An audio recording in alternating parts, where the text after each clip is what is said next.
I'm Jackson Bass, and I'm here with Coach Rod Gaddy. Uh, First off, Coach, how you doing? I'm good, man. How are you? I'm doing pretty well, doing pretty well. And now I'm noticing that, behind you, we got a pretty cool statue. Yeah, man. It's Coach Gable. I'm here in Iowa City. I figure if I was going to be getting interviewed by a legend, I might as well stand next to a statue of a legend. So, the Big That's Ten finals are today, and I'm just up here visiting some friends in Iowa City. So, go Hawks. pretty jealous, Okay, well, I'm going to start off right off the bat, getting a little to know you. What got you into wrestling? Steve Gaydosh, legendary coach at Vestavia, found me one day and said, how would you like to do a sport where if you get to beat people up and instead of getting detention, you get medals? And I was kind of like, that doesn't exist. Like, that's not possible.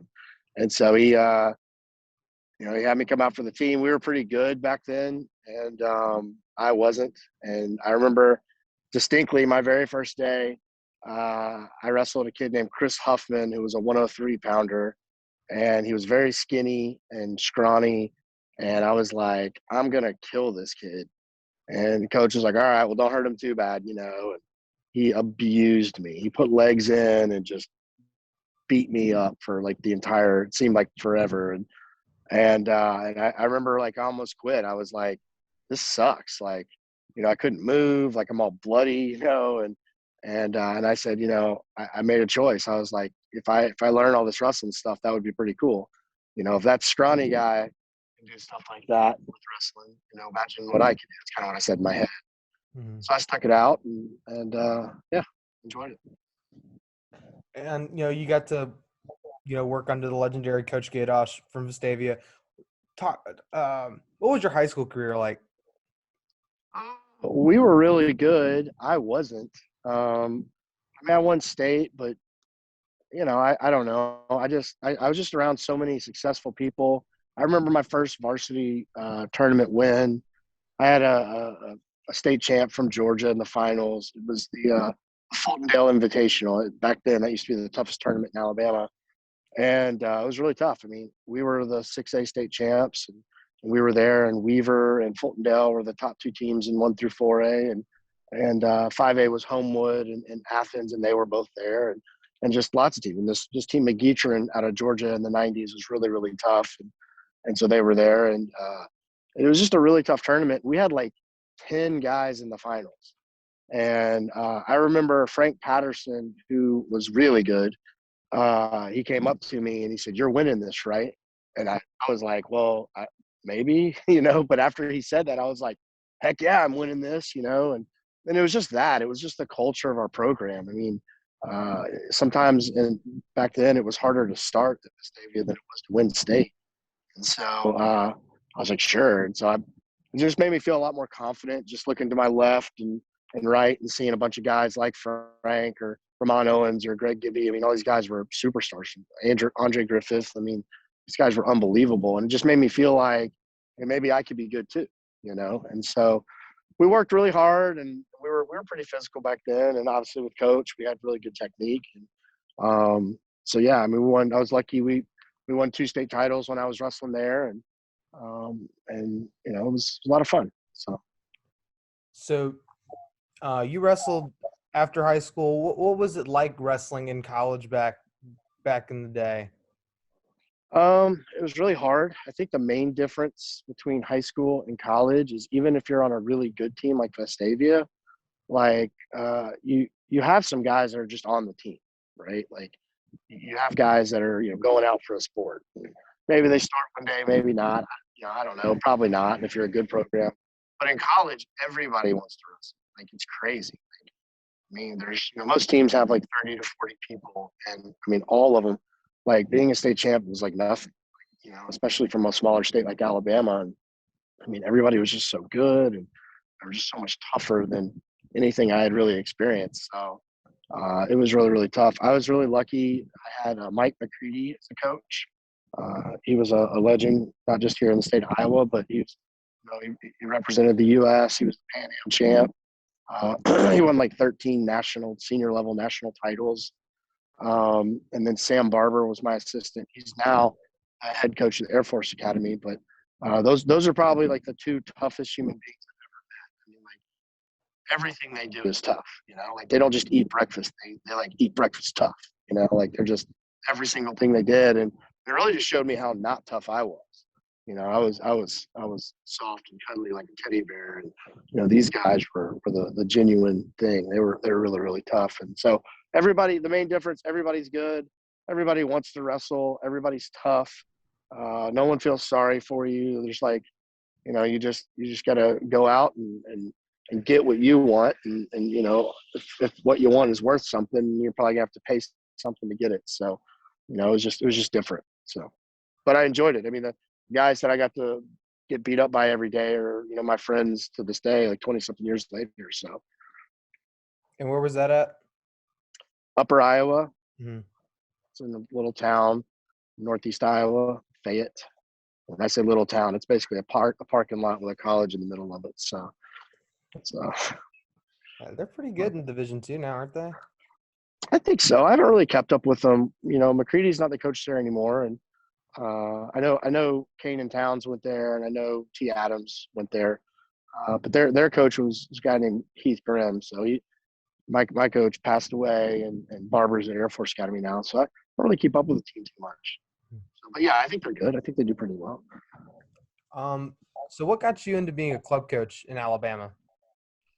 So when I came back and finished school in Birmingham, I started coaching at Pizzitz and at Vestavios High School, which was awesome because I think the head coach obviously was Steve, who was amazing, and then Jeff Seegers, who's great, and we had a guy named Neil Ross who wrestled at Tennessee back in the day.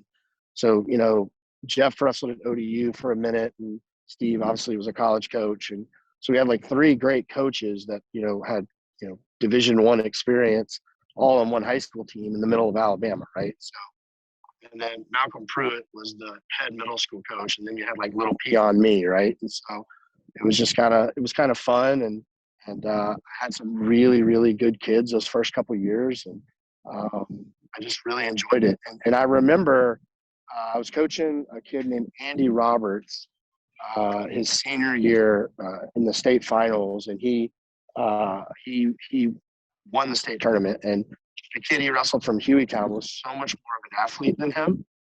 And I was like, Andy, I love Andy to death, right? But not an athlete, right? Great wrestler, great MMA guy, but not because of his athleticism. And I just remember thinking, imagine if this coaching staff, right, with all these great coaches, imagine if we had that kid, that was ripped up and athletic. I was like, man.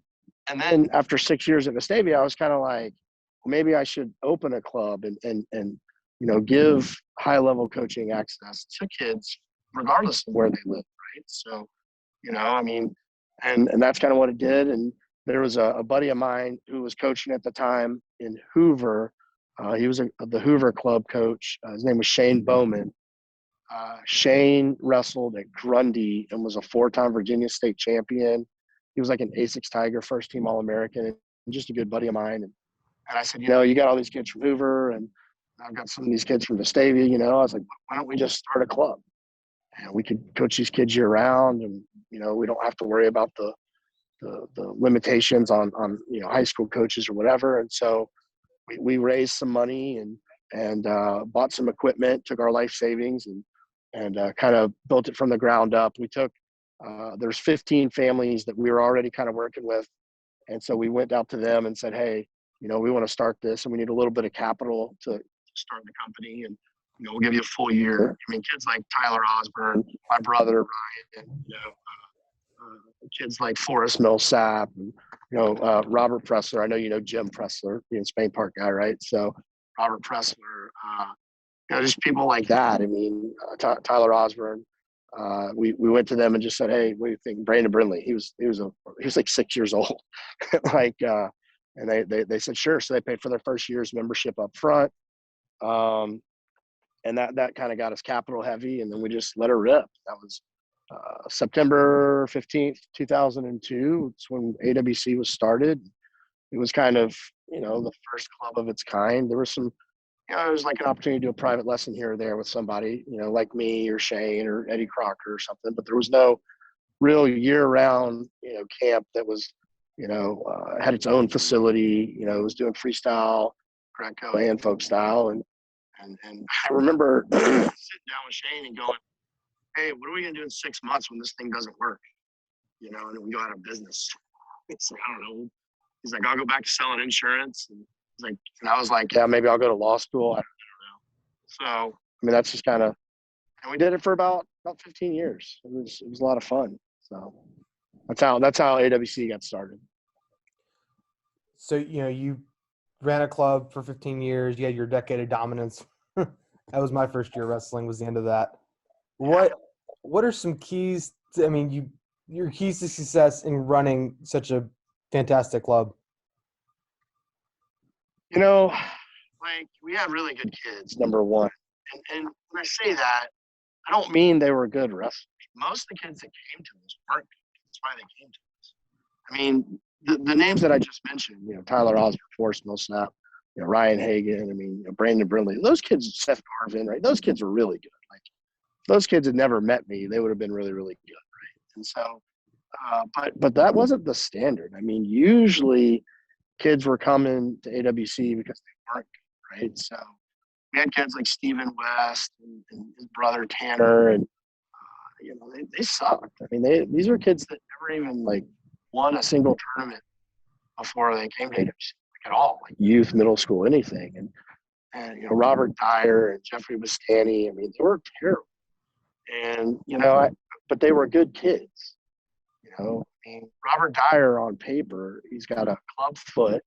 He weighed 73 pounds in 8th grade or something. He's not real big.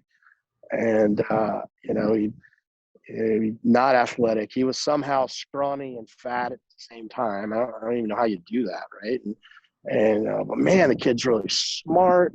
He's got more guts than any two people. And, by the time he was a senior, he was ranked number 1 in the country. And, he went to Columbia and, was in the finals of FILA World Team Trials. Wrestled the Dapper Dans, the only kid to ever wrestle in that, from Alabama. And so Robert may not have been a good wrestler, right? Jeffrey may not have been a good wrestler, but man, they were great kids. And I just had kids that their parents raised them right, and they did what they were supposed to do. And so when I told them to do something, they just kind of did it. They were really coachable, and so I think that's why we were successful. I think having a good coach is important, but I don't know. I think if anybody had coached those guys, they would have developed them into great wrestlers and great people. And I think for me, my favorite part isn't all the matches we won or whatever. It's really like seeing how those guys are now. Robert's an attorney in Birmingham now, doing very well. He went to law school at Alabama. And, Jeffrey he was doing hedge fund stuff for a while, and he's just like, you know what, I'm going to get into medicine. So he goes back and gets some biology classes in his undergrad so he can get into medical school. And so he's in medical school right now. I think that's really what's exciting to me, is to see these guys succeed in life, not just like they did on the mat. It's not just about winning matches or tournaments or whatever. It's taking the stuff that they learned, commitment and hard work, and how to deal with pressure on the stuff. And, I don't even know what kind of law Robert practices, right? But geez, if I was the attorney on the other side, I feel like I'm in trouble, because you're not going to win, you're not going to beat him. That's not going to happen. Like, he's going to outwork you. He's going to study all night, and just like he used to cut weight and, wrestle hard. And I feel sorry for the guy that's going to have to get in front of a judge opposing Robert. Right? I'm just going to destroy him. So, but yeah, just stuff like that. I think that's why we were good. You look at all the kids that we had. Even kids like Eric and Hunter Lee. They're just, Heath and Trent Williamson. They're just really good people raised by really good parents. And so of course we won, right? We had winners. We just had a bunch of winners on our team. And so I think that's why we were successful. You mentioned a lot of people like Robert Dyer, Jeffrey Bastani, Stephen West, and even John Blakely, in the sense that, they all went Division I. what did what does it take to be a Division I athlete from a coach's perspective, at least the club coach's perspective? I think so first of all, I don't think everyone should go Division I, just to be candid. I think that, I didn't go Division I, and college wrestling and just being exposed to the people and the sport at that level was great for me in my life. And but Division I's a whole different beast. It's a significant drop off from the sport of wrestling. So what does it take? Number one, it takes really good grades. So you need to study. And the reason why it's so important to get really good grades is, number one, grades are more important than wrestling. Like, they just are. Being a sage of a man is more important than how good your high crotch is. I don't use my high crotch anymore. You know what I mean? And so, but the wisdom that I gained through the sport is what still sticks with me. So study really, really hard. The second reason why grades are really important is that if you're at a fully endowed wrestling program, like the one here, right? Like Iowa, University of Iowa, or, if you go to a fully endowed program, they only have 9.9 scholarships. There's probably 50 people on the team here sharing, we'll just call it 10 scholarships, right? And so, the person who has really good grades is going to get, more academic money, which is going to give them more opportunities as far as like which program they want to be a part of. So if you want to wrestle D1, you got to get your grades up. And as far as the wrestling side of it, you got to wrestle a lot, and really, you gotta have a good coach. Like, you gotta have a coach that really understands what college wrestling is like. It can't just be somebody who's like, oh man, it's on the Big Ten Network tonight. That's just a fan. Like, a coach is like someone who can pick up the phone and call Division I coaches and be like, hey, I got this kid named Pablo, and he's a superstar, right? Like, he's tough and all these things. Because at the end of the day, like, their job is to build winning programs, and they're not gonna like sign you unless you're what they want. But a coach needs to get you looked at. So when a coach says, hey, I got this guy Pablo, he's going to be wrestling in the Beast of the East, or I got this guy Pablo, he'll be up in Fargo, right? Like, or whatever. He's in the finals of the Super 32. They're going to watch it, and it's not just about what your resume says. It's how do you wrestle? I can tell you right now, like, with the coaches here, the Brands and Morningstar, like, if you aren't wrestling hard, they don't care what you want. They want to see you wrestle hard. They want to, if you're out there squeaking by in a tough match, 1-0, getting hit for stalling, and you're probably not going to make it here. Why would they want that kind of person? So, that's just not what they're looking for. So a good coach gets you looked at, but if you're a kid and you want to wrestle D1, you better make sure that when that coach is looking at you, that they see what they want, not just winning, but how you wrestle. We had a kid get recruited here, Heath Williamson. He was a couple times, maybe 2 or 3 times state champ in Alabama.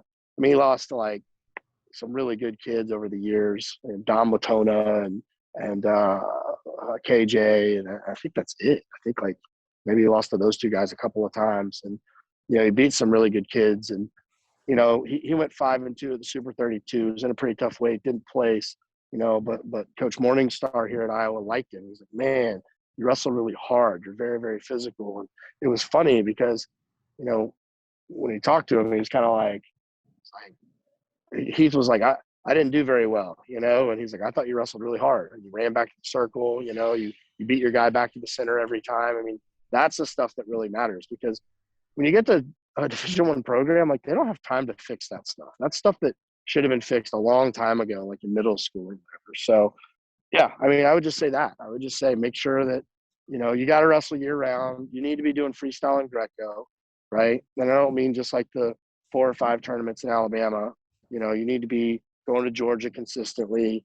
You need to, and I don't even know what Team Alabama is like anymore, but I know what it used to be like. Like, we had training camps and we would go to Fargo, and you need to do that stuff, and if you're not wrestling in Fargo when the lights are out, then you probably don't need to go Division I. You need to, and there's nothing wrong with that. You can go NAIA, or you can go D2, or or D3 or whatever. There's nothing wrong with any of that. If you want to wrestle, just wrestle somewhere. They'll find a place. So.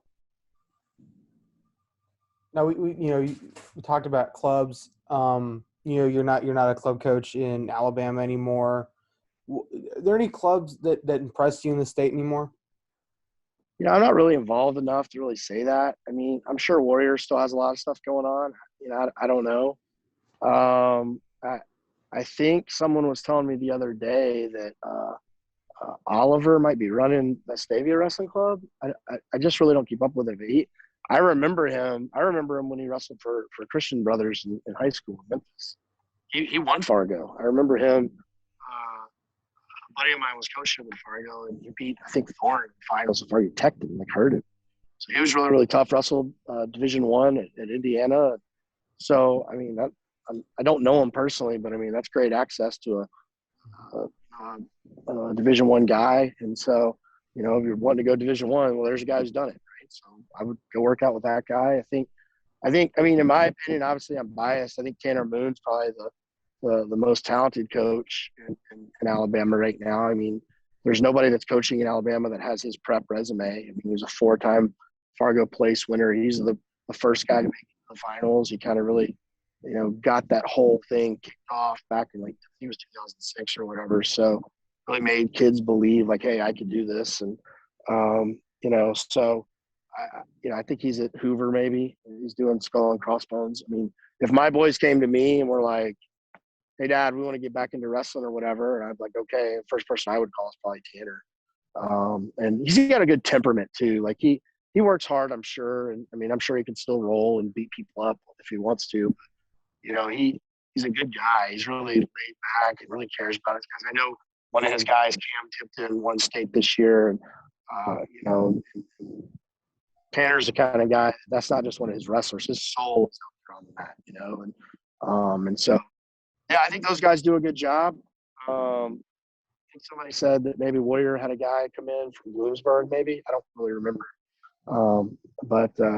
Yeah, I'm just not really that involved with it anymore. And I live in Nashville now, so I've kind of been out of the loop for a while. But there's good kids in Alabama. I mean, there's good athletes. It's a very talented state when it comes to having some athletes, and so they need coaching. They need year-round wrestling. I mean, it's just so important, to have that access to stuff. I mean, dude, when I was a kid, it was like you got Steve Gadosh on the stage at the rec center on one or maybe two. I think it was just one strip of mat, and I remember getting thrown off that stage all the time. It was Tuesday, Thursday, man. I mean, we bought our USA Wrestling card and we went down there and Steve just showed one move a day and we beat each other up. And by beat each other up, I mean I got beat up the whole time. And we had the best guys from Hoover. Stuart Holt would come in, and Steve Knutson and I'm trying to remember. Tim King, I remember, would come from Hoover quite a bit, and it's just what we did, man. Jay Dobbs, I remember Jay Dobbs came in from. I remember sitting down watching Jay Dobbs and Ben Robertson, who wrestled at Vestavia. Jay Dobbs is from Trustful. I just remember watching them wrestle and being like, man, so that's what being good's like, I was like, dude. So I just watched those guys for it seemed like hours, and they would just go over and over and over again. So that's what we had back then. That's all there was. And so it's good that there's clubs around. It's good that there's mats. And I was in Montgomery for a while, and I know they've got I think it's called the River Rats or something. They've got a club over there, and there's just kind of clubs popping up everywhere. So I think that's great. I think that's good stuff. Then I'll follow into my next question. I have a segment on my Instagram where I get coaches' opinions on the hot topics of Alabama wrestling, and they're really basic kind of things. Okay. So I'm going to ask you three. The first one's going to be, should there be club wrestling year-round? Should there be club wrestling year-round? Mm-hmm. Sure. Absolutely. There should be. I mean, I wish there was a tournament every weekend. I'm not saying every kid needs to wrestle every weekend, but I think we probably wrestle too much. We can. And some kids are wrestling 90 matches a year. Some team just got here. Yeah, it is. Maybe basketball. I don't know. Something. Anyway. But yeah, absolutely. They should wrestle year round. I mean, I think everyone should wrestle freestyle and Greco. I mean, Greco taught me how to hand fight. Freestyle taught me how to have fun with the sport. So I was too business minded when I wrestled, and freestyle let me cut loose a little bit. So yeah, I think there should be tons of club wrestling. Now, people would argue that uh, there are kids who wouldn't have access to clubs year round. And what would you say to someone who would say that? That they don't have access, like The, they can't afford it or something. well, that or say something like I don't know, but let's say Hueytown or like Beauregard. Say Beauregard doesn't Okay, have a club like really nearby. I would say that you know Ken Lee drove Hunter and Eric an hour and a half one way 2 times a week for, you'd have to ask Ken for sure, but 5, 6, 7 years. So, I hear you. And, I think probably the, the real solution is, you said Beauregard, so I'll go with that, right? So somebody in Beauregard needs to start a club, you know, starting a wrestling club is very simple. You know, if I can do it, anybody can do it. The main thing you need though, and this is the key, you need a good coach. Mat's a mat, a room's a room. It doesn't matter, no offense, because there's some beautiful facilities, and that's great, right? But I can tell you right now, if you gave a good coach just a mat that you rolled up and rolled back up every single day, and then you gave a mediocre coach or a guy who's maybe doesn't have a lot of wrestling experience, a $10 million wrestling room, like, it doesn't matter, right? Go look. Cuba's pretty good, right? I mean, they have Olympic champions, and Chamizo, I know he wrestles for, Italy, but he's from Cuba, let's be fair. And, we've Jesus Wilson. I mean, they've had all these great wrestlers over the years. Go Google the Cuban wrestling room. It ain't a palace, right? It's a crappy old dungeon with rusted thick bars that they do pull-ups on, and like they literally work out on pipes that keep the water flowing, and so, I just think you gotta build it, So for the guy in Beauregard, like, one of those kids needs to go to college and wrestle. And again, Division 1, 2, 3, JUCO, NAIA, doesn't matter. Go wrestle in college, and then get really good, and then come back, and then make everybody in Beauregard good. And then the people in the community around Beauregard, they should support that guy. They should help him if you really want to grow the wrestling. Whether it's mom and dad, cafe down the street, or somebody who has an insurance company or something like that. I mean, they need to put their name on the back of the T-shirt and sponsor that, so that guy can focus on really developing the culture there. So that's what I think, and I think clubs add access. So I think that's really important that the clubs add access, that they give access to kids. It's just hard to do it at the prep level because there's so many good jobs out there. I mean, it would be really hard if I was this great coach, even if I was from Beauregard.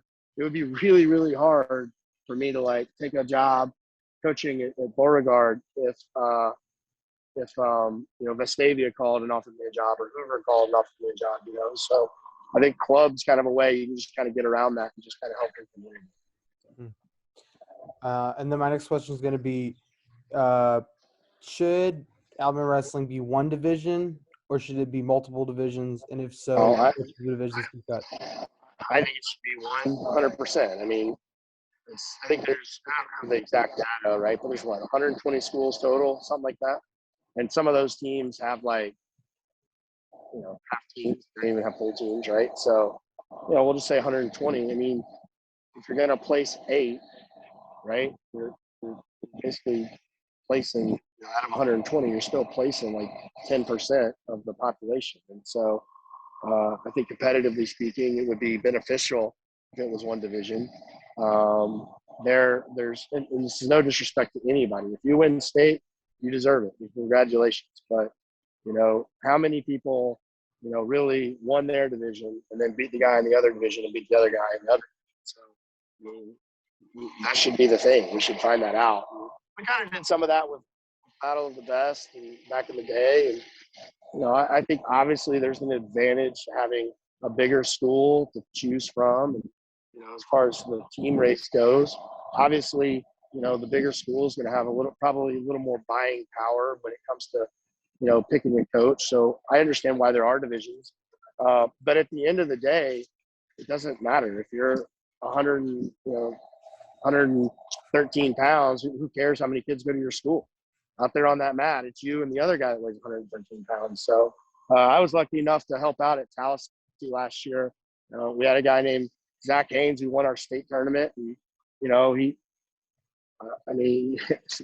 put that kid, in a one division tournament for the 5 or 6 years that he was competing. I mean, he would only be better. I still think he would win state, but he would only be better. And so for me, if I got to pick, right, this is just my personal opinion, you would have duels that you would have 1 through 5A, and then 6 and 7A would be a dual tournament.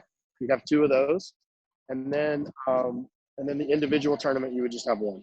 Mm-hmm. So that's how I would do it. And I don't know if you would keep score in the individual tournament, maybe, but obviously, a St. James is going to compete with a Hoover. They just don't have the students, So I just don't know if you need to keep score at that one, but yeah, that's how I would like to see it. I think the best kid in Alabama would be better. Just my opinion. I think it'd be good for recruiting too, for sure. And then my last question is not really much of a question as much as it is a topic in general, is like, I guess girls wrestling is getting much bigger. And I remember back when I was in youth, I talked to you about girls wrestling a little bit. And I wasn't sure if maybe your opinion had changed on coaching girls. I think girls wrestling is great. It's the largest sport, fastest growing sport right now. One of my best friends is a guy named Kevin Black. He's, in my opinion, the best women's coach in America. He would disagree with that, but I think I'm right. He's wrong. And he's won USA Wrestling Women's Coach of the Year. And Hannah Gladden has worked out with him some when she was younger. So I think girls wrestling is very different than the wrestling that I did. I like the way Kevin does it. And I don't want to speak for Kevin, but he teaches the whole athlete, and at the end of the day, he cares about these people, and his wife, Kevin's wife, was a Division I athlete in Wisconsin. She ran cross country, and so like he would do things like, and I'm not doing him any justice, but I know his wife would do things like teach some of the younger girls like grooming and stuff like that, right? Like about like things to be a lady, right, or whatever he would call that, right? And I think that's important. And for me, like when I coached, and I've never coached a girl. We just never. I mean, I coached Hannah a little bit in Fargo, right? But she never came. She came to the club some, right? But I never like coached her all the time. We never had a girl come into the program like Robert Dyer and say, "Hey, I want to be a great wrestler." And so it just never happened. But just like the boys that I coached, we use the sport of wrestling to teach them how to be better men, right? And so I think wrestling for girls is the same thing. You're just teaching them how to be the best women they can be, right? And I think that there's people that do a great job of it. And unfortunately, in my opinion, I've always watched girls wrestling in Fargo, and I've always been enamored. And I'm very biased. I think Kevin's awesome. He does a great job. I mean, he coached an Olympic champion, right? So he must know what he's doing a little bit. But, I mean, I see a lot of examples where it almost looks like the coach of some of the girls' teams is more interested in like yelling at the girl and just breaking her down. And I don't know why. I just saw more examples of abuse in girls wrestling than in boys. And there's just no place for that. That's a terrible thing. I mean, And I don't know why, like, it was more prevalent there. I just saw it, and I hated that. I hated people, just yelling at their daughters or yelling. I mean, I would never yell at my daughter like that. You know what I mean? Like, I wouldn't yell at my sons like that. But it's like, I don't know. I just think it's very, very different. And I watched the women's team train at the Olympic Training Center. I watched guys like Coach Steiner, and they do it the right way, man. It's very technical. It's very technique based. It's asking a lot of questions. It's very similar to the way that I coach my players. Similar to the way I coach you. I didn't slap you around, right? I didn't like yell at you and degrade you and stuff like that. I just think that's important. I just think it's important. It's one thing to be tough. It's one thing to be gritty and all that. It's good and fine, but just yelling at the top of your lungs and like veins popping out and all that stuff. Like, I don't think there's any place for that in any wrestling, really, to be candid. And it just, to me, and maybe it's because I'm a father of a girl, like, it would just bother me more if someone did that to a girl, And so I think as long as it's done right, I think as long as it's done with the person in mind, and like, hey, my job as this coach isn't winning. My job as this coach isn't getting my athlete's hand raised or my team's, getting the trophy, right? It's taking this person that God gave me and making them the best version of themselves. I'm all for it. You could be a boy, you could be a girl, you could be an alien, you could be whatever you want to be. Who cares? Like, wrestling's the greatest sport in the world. It's the only sport that doesn't discriminate, right? You can have 2 legs, you can have 1 leg, you can have no legs, you can be tall, you can be short, you can be big like you can be little like me, you can be a male, you can be a female. I mean, there's no other sport that's even close to that.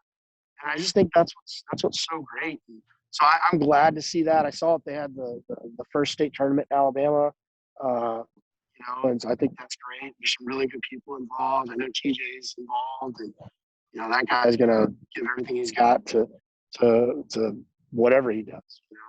TJ and I wrestled like 9 times in high school. He was the toughest guy I ever wrestled in Alabama. And he was so stinking tough. I couldn't pin him. Like, I pinned everybody I wrestled except him and the 2-time state champ that I beat in the finals. And I didn't pin him, but TJ just couldn't pin him, man. He wouldn't quit. So, but no, I think it's great. I think it's good. I hope that I know that Julie's involved. I know she has a huge passion, heart for it. I think her daughter wrestles too. And I think as long as you have good people like that involved, girls wrestling is going to be great now, man. It's a real great opportunity. I mean, for, people to make some strides and get some national attention. And, I mean, obviously, in my opinion, I think Hannah started it all. I mean, she and I don't get it, right? Like, I was at the state tournament last year, and there were some other girls wrestling, and they were like, the first girl to win a match. And I'm like, what are you talking about? I don't win matches. Like, but I think she's the one who really took that first big step. And I remember, I think it was the Dixie Duels. Yeah, it was Dixie Duels, because we had what was his name? The heavyweight, Travell Delagna, come and sign autographs.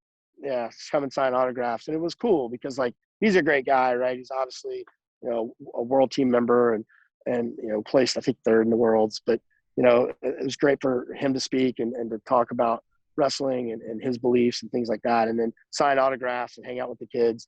And then, like, we had Hannah there signing autographs and taking pictures with the girls and stuff. And to me, it just means more that Hannah's from Alabama. You know what I mean? I mean, she has a unique opportunity. There's going to be somebody on the women's team every year for the worlds and then on the Olympic teams and all that. And that's all great, but it's like, she's homegrown.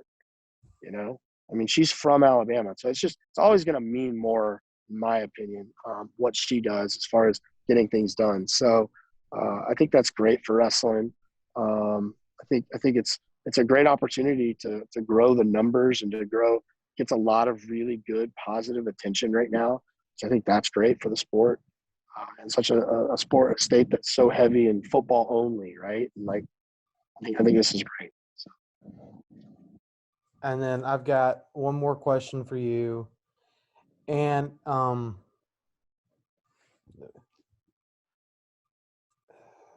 Yeah. So my You last set? question is, what would you say are some of the biggest misunderstandings that involve you that are still around to this day in Alabama? I think a lot of people just don't know me. You know, I probably, the 15 years or so I coached in Alabama. I mean, I don't know. Maybe I could have had a public relations agent or something that was like, hey, maybe don't make that face so much when you're on the mat because it makes people think you're crazy or whatever. But I remember one time being in at a youth wrestling tournament, and I was in the bathroom, and these two dads were like talking, and they're like, "Yeah, man, Johnny or whatever his kid name was, Johnny got beat by one of those dang AWC kids," and I was like, "Oh boy," and I'm like, in the bathroom, right? Like, and they're like, "Yeah, man, that coach, he's a jerk," and they're like, "I heard he does this, and I heard he's got that one kid's on steroids, like he cheats and all this other stuff, right?" And I'm like sitting there like going to the bathroom, and I'm just like, "Oh my gosh." So then they're like, so then I go to like wash my hands or whatever, and I go, "I agree, that guy's a scumbag."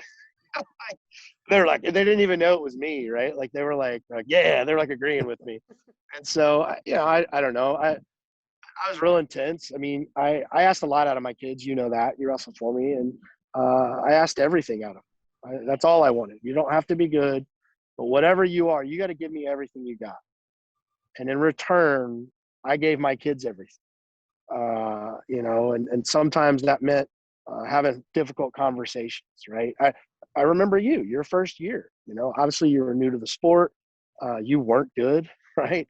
Yet I knew you were going to be great, right? And you were like, I don't remember how old you were, but you were young and big, and there was not very many young, big people. And so like, I remember you were always like, you were the champion of your bracket. And then like they usually had to group you with like the same two other kids, or whatever. I feel like one was from like Alex City, and I don't remember where the other one was from, but and and you were new to the sport, and you were on the bracket, and then we got to the tournament, you weren't on the bracket, and so your dad came to me and was like, "Hey, Jackson's not on the bracket." And I was like, "Oh, okay." And so I was like, "I'm sure it's oversight," and so I went to the tournament director, and I was like, "Hey," I was like, "I think something went wrong, like my kid's not on the bracket anymore," and they literally like tried to keep you from wrestling. And they were like, and I'm like, "Guys, this kid, I mean, it's Pablo. Like, he's, how old are you? Like 8 or I 9 was or 10 nine. or I something?" was nine. Not, yeah, you're 9 years old. And they were treating you like you weren't good. I don't think you'd won a match at this point, ever. You just got pinned all the time. And like, you're just walking around the tournament, like a mustard on your shirt, and like, I just, like, your parents are like great people, and I'm like, well, how are you going to keep this kid out of the tournament? And so I went to the guy, and he was a little guy, and I'm not gonna say his name, but we can figure out who it was. He has little man's disease, and got in my face about it. And was like, "You're just trying to cheat." And I'm like, "Trying to cheat with Pablo? Like the fat kid who's never won? Like, how am I trying to cheat?" And I was like, "Man, I'm not trying to cheat. I just want my kid to wrestle. He wants to come here and get pinned twice. He paid his money. Like, let him. And obviously, I guess they had somewhat of an argument. You're a little bit heavier than the other kids. And I said, look, they've wrestled every week, right? Like, if I go ask the coaches and they're okay with it, are we good to go? And it's like, yeah, all right, fine. So they wrestle. And sure enough, those kids had beat you all the time. And I think you won. You won that tournament. You pinned the other kids that sucked. Mm-hmm. And I remember distinctly when you won your first match, you were like, you like did this thing, and like it was amazing. I can close my eyes and see it. You're wearing a yellow singlet. You like did this with your fingers.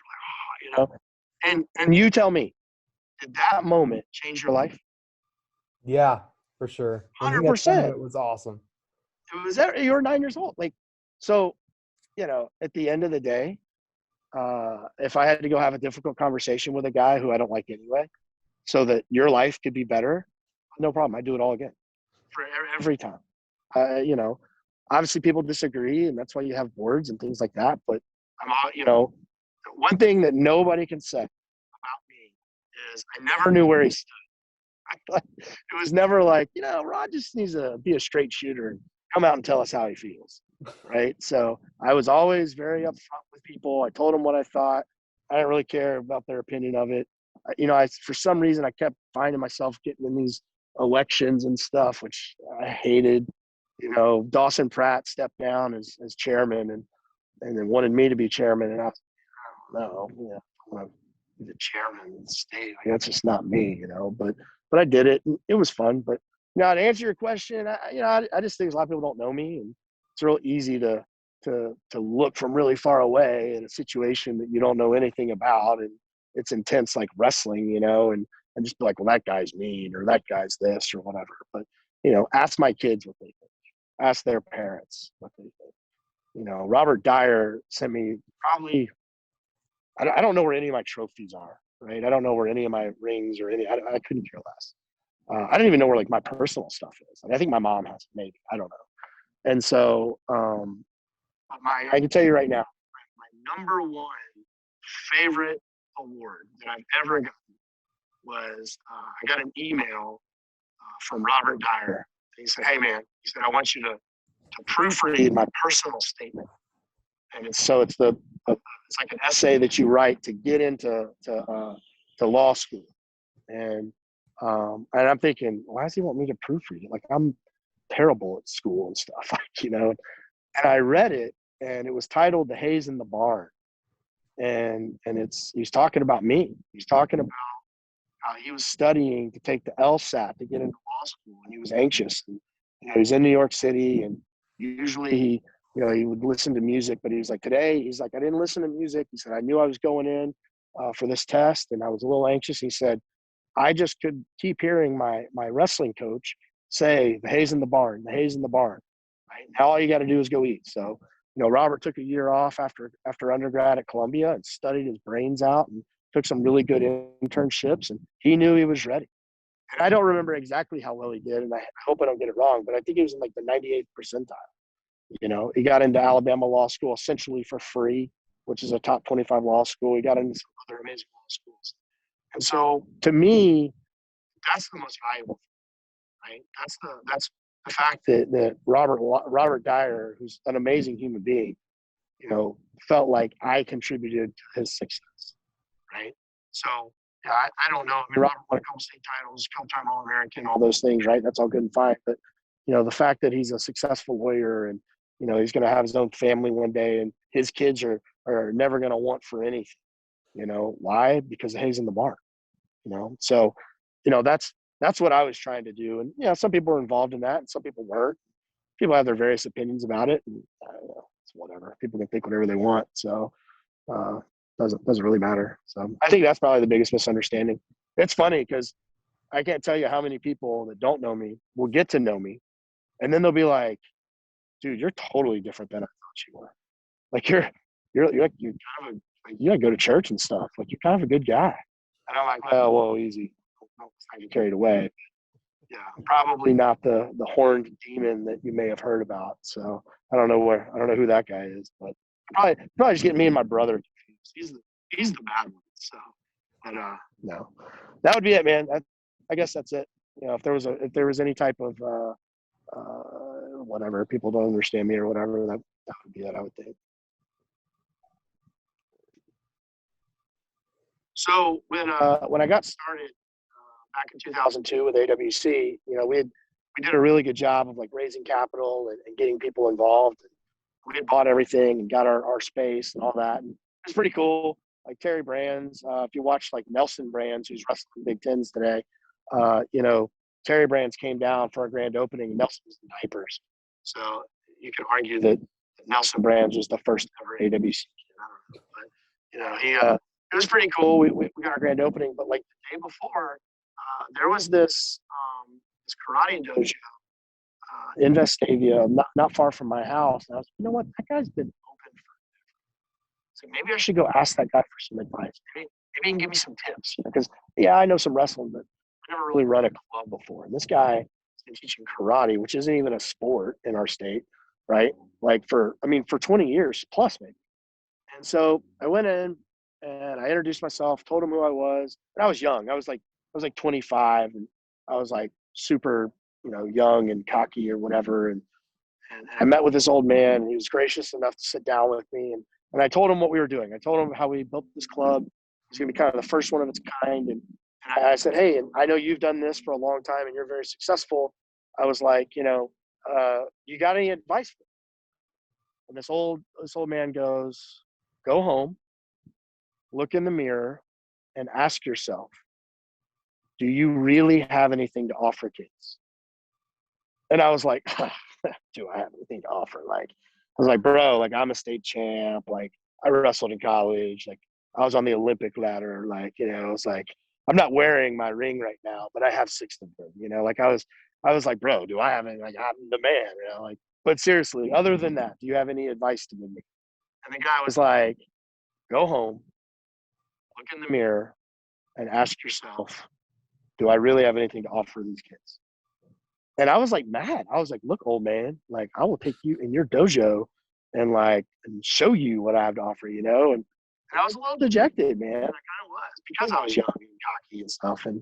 And so I was like, whatever. And so I went home. I was like, I remember like this dialogue with myself, like being in the bathroom. And like I'm not going to do it. I'm not going to look in the mirror. And what I found out was there's only 2 answers to that question. When you finally have the courage to look in the mirror and ask yourself, do I really have anything to offer? The answer is either yes or no. And what I found out was the answer was yes. And it was encouraging. It wasn't like the guy was questioning whether or not I had anything to offer. He's saying, go look in the mirror and realize how much you have to offer. And then what I found over time is I ask myself that question all the time to this day. Is when you look in the mirror and the answer is no, well, good. At least you're being honest with yourself. You hear David Goggins talk about the accountability mirror, right? If you don't know who David Goggins is, he's an entrepreneur, super marathon runner, Navy SEAL, that guy. Great stuff. Pretty vulgar, but great stuff. And he does the same thing. You look in the mirror and it's yes or no. If the answer is yes, then get excited. You got a lot to offer people. And if the answer is no, well, get excited. You have an opportunity to go get better at something, and then you have something to offer. And so if I was going to give like one thing of advice for anyone in wrestling, whether it's a parent, a coach, an athlete themselves, right? Just look in the mirror every single day. It's only going to make you better, and it's only going to make you confident in the things that you're already good at. So that old man had no idea. Maybe he did. I don't know. But that impacted me a ton. And there's some hard times as a business owner, hard times as a father, as a husband. There's hard times, as a coach, and looking in that mirror and asking, do I really have anything to offer, has made a lot of difference in why I'm successful. So that's all I got, man. Awesome. Well, Coach, thank you so much for joining me. And if you need anything, you let me know. And awesome. Thank you so much. Yeah, buddy. Sounds good. Talk to you later. I want to thank Coach Rod Gaddy for that awesome interview, and I want to thank all of you guys for all the love and support you guys give me, because without a fan base, there'd be no one to do this for. One quick reminder, our giveaway is going to end on 5/1, and the drawing is going to be on 5/8 next week. So please tune in for the live that comes on after the interview that's going to be released that day. Okay, thank you guys so much, and take it easy, Alabama Wrestling.